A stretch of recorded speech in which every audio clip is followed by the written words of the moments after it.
Okay, guys, thanks for joining us in another video on UDROPRENEUR today. Today we're going to talk about how do I improve my company's operations. Now, there's many different ways and many different tools you can use to improve your company's operations, and this is actually pretty fresh on my mind because we deal with this all the time, and as the CEO of the company, I'm constantly thinking of new ways that we can do things better, right? And so are department leads. So we'll talk about all those. We'll talk about the different tools we can use. We'll talk about some of the different processes and terminologies they use. But it's kind of a never-ending battle, and it's an ever-evolving, always evolving process, and it never stops. So, let's get into it real quick. So, one way is by using CRM software, customer relationship management software, and also field service management software. We just went through the process a couple months ago of revamping our CRM software, which we were using. I'm trying to think what we were using originally. Sticky notes and notepads. I don't know. originally. Then we kind of upgraded to Trello, which was another software.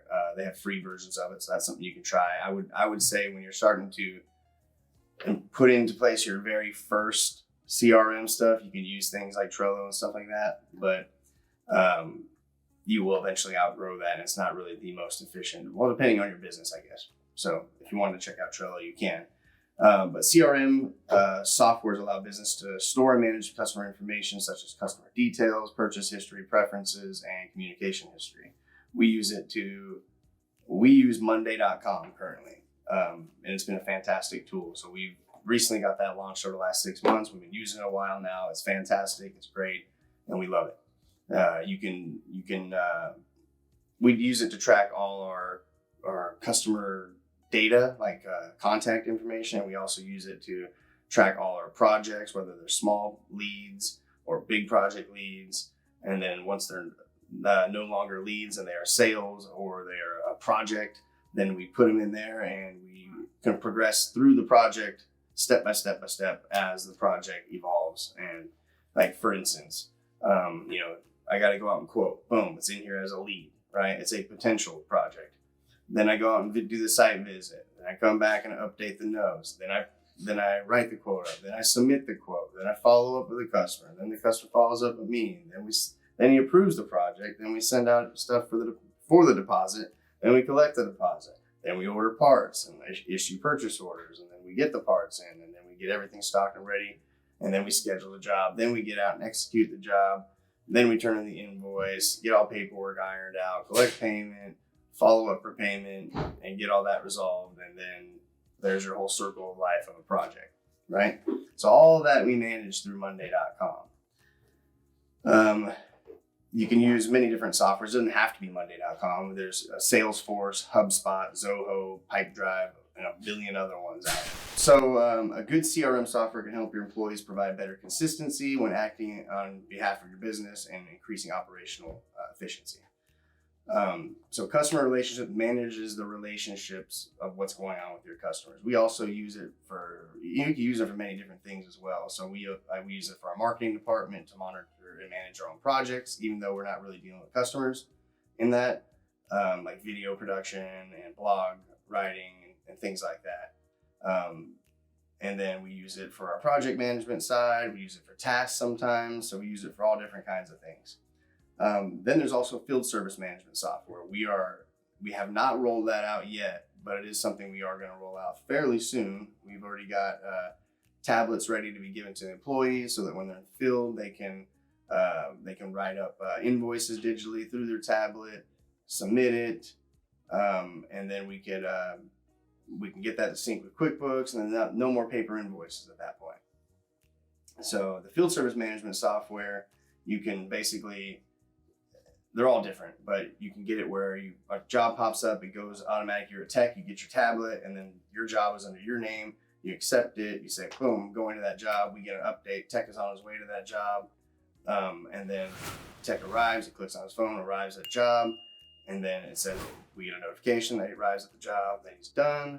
Get a notification, he fills out the invoice, it submits to QuickBooks, and it's all one smooth process. Instead of calling in, getting directions, getting there, writing paper invoices in, turning in the file, getting a process, then entering into QuickBooks, so it streamlines all of that and kind of puts it into one big continuous process that you can do over and over again to make things more efficient. So CRM, customer relationship management software, field service management software, which is what we're going to be using for our field techs. So that we're about to roll out. And some examples of those field service management softwares are ServiceMax, Oracle, you also have a Salesforce does it, as well as WorkEase. WorkEase is, I believe, one of the ones we're going to be looking into. It's a little bit more specific for locksmith industry. So that's one we're going to be looking into as well. So customer relationship management software and field service management software. That's two different ways of improving your company's operation. It's made huge difference for us.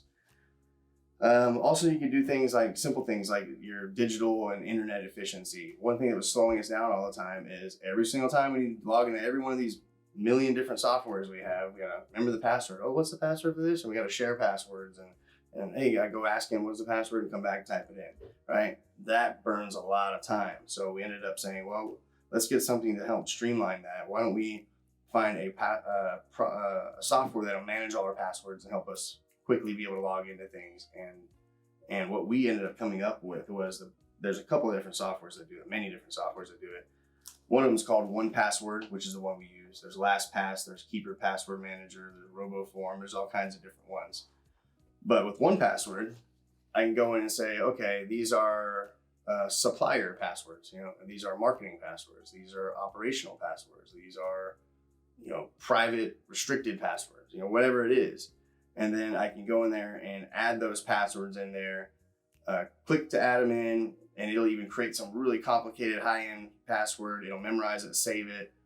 And then you put all these links under the appropriate category, like, well, all our suppliers, for all our logins to all our suppliers, we'll put every one of our logins to all our suppliers under the supplier link. And I'm going to share that supplier link with everybody who does ordering, right? Or looks up parts and things.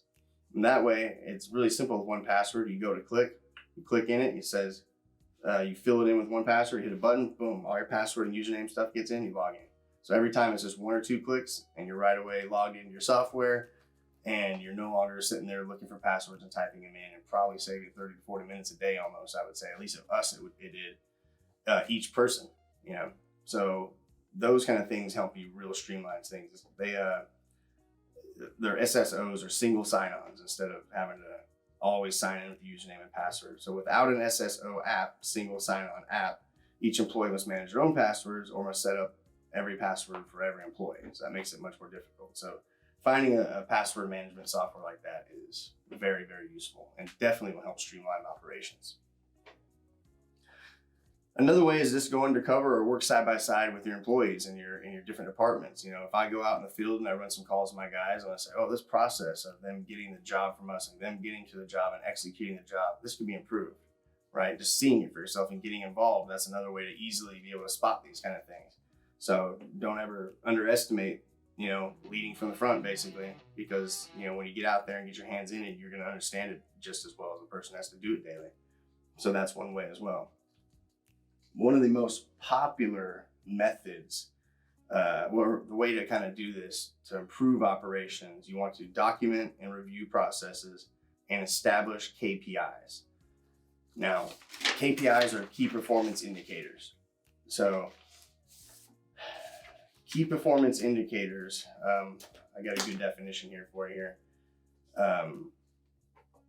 Documentation provides a standard for performing tasks within the organization. It ensures that employees follow consistent steps and guidelines, reducing errors, variations, and inefficiencies in operations. Documentation also helps when training new employees and helps ongoing improvements down the line. KPIs help align the company's operations with strategic goals and objectives by defining specific measurable metrics. So KPIs provide a clear focus on what needs to be achieved. They guide decision-making, resource allocation, and ensuring that efforts are directed toward the most important priorities. They also enable ongoing monitoring, measurement of performance. It helps you provide quantifiable means to track progress, identify trends, and measure success. So regularly monitoring these KPIs allows management to identify areas of improvement and spot potential issues or bottlenecks. and take proactive actions to address them.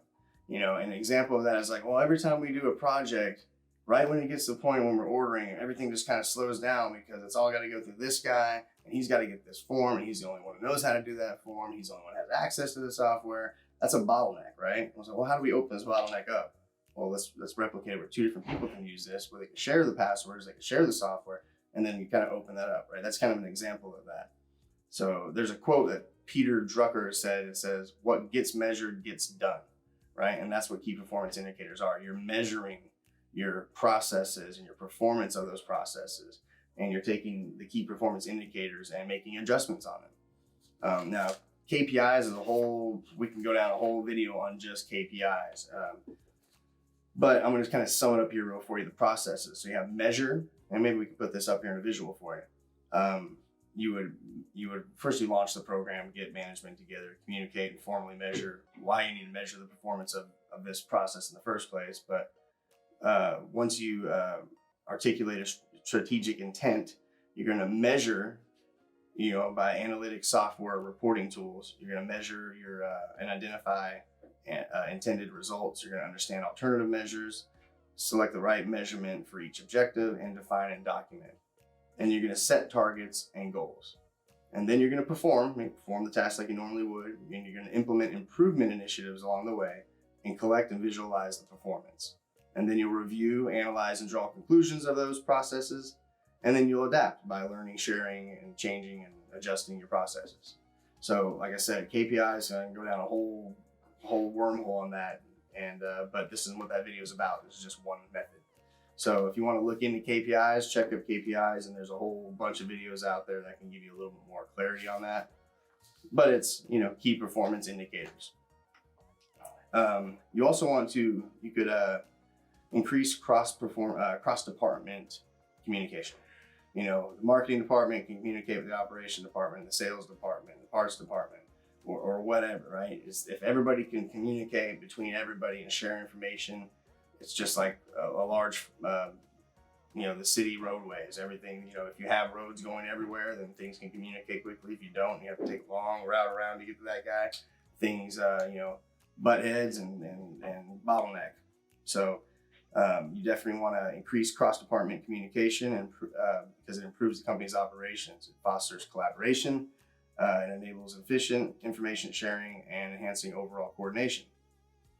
You can use tools like Google Chat, Zoom, Google Meet, Microsoft Teams, all those kind of softwares to also, you know, it's just a tool. It's a tool to use to have meetings and communicate from, be 2 different places, but communicate quickly. If we know anything from the COVID era, you know, Zoom took off. It was enabling software and technology to solve a problem. And the problem was we all can't get together. So how do we all communicate?